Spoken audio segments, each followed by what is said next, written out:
How to send someone money with Apple Pay. Hey everyone, welcome back to the channel.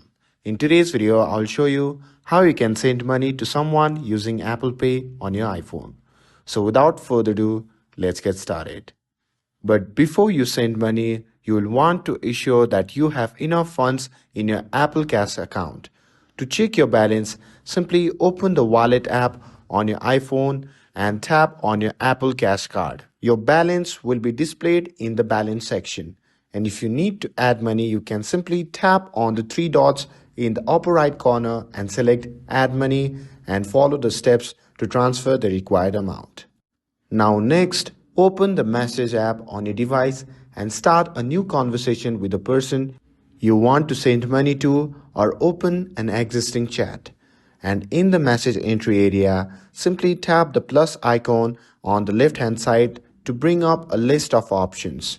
And from there, simply select Apple Cash. And a new section will appear at the bottom of the screen where you can enter the amount you would like to send. Now simply tap on the dollar amount displayed on the screen and type in the amount you would like to send.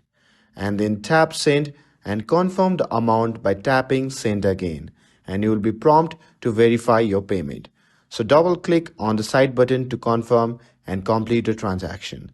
And the money will be sent instantly to the recipient, and they will be notified in their message app. And that's it. Sending money with Apple Pay is that simple. If this video was helpful, then don't forget to like, share and subscribe to get updated for more videos. Thanks for watching, and I'll see you in the next video.